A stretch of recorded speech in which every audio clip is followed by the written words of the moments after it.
কত সুন্দরভাবে আমার এই ভাইটি বাংলাদেশ জাতীয়তাবাদী দল বিএনপিকে নিয়ে একটি কবিতা রচনা করেছে। চলুন বন্ধুরা, আমরা সবাই মিলে তার কবিতাটা শুনি এবং ভালো লাগলে সবার মাঝে ছড়িয়ে ছিটিয়ে দিই। রাস্তা পারাপারের সময় মানুষ তোমরা একটু ডাইনে বামে চাও, আল্লাহ তুমি বিএনপির ভারপ্রাপ্ত চেয়ারম্যান তারেক জিয়াকে আরো সামনে এগিয়ে নিয়ে যাও।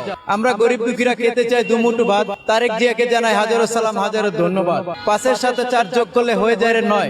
তারেক জিয়া একজন বিএনপি সাহসী নেতা, কথা তা তো মিথ্যে নয়। এই তারেক জিয়ার দুই নয়ন চায় এ বাংলাদেশের উন্নয়ন। দর্জিরা কাপড় মাপে গজে, তারেক জিয়া রাজনীতি খুব ভালোই বোঝে।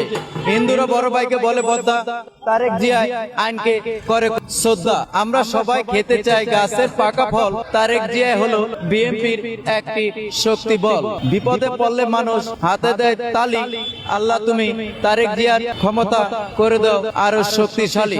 সোনার বাংলাদেশ বিশ্বের কাছে পরিচিত লাল সবুজের পতাকায় ওগো জিয়াউর রহমান মনে কল্পনাতে তোমায় দেখা যায়। আমি পরের কাজ করি বলে মানুষ আমায় বলে চাকর, আর আমি বলি জিয়াউর রহমান ছিলেন বাংলাদেশ বিএনপির রাজনীতির শিকড়। রাস্তা পারাপারের সময় মানুষ তোমরা একটু ডাইনে বামে চাও, আল্লাহ তুমি বিএনপির ভারপ্রাপ্ত চেয়ারম্যান তারেক জিয়াকে আরো সামনে এগিয়ে নিয়ে যাও।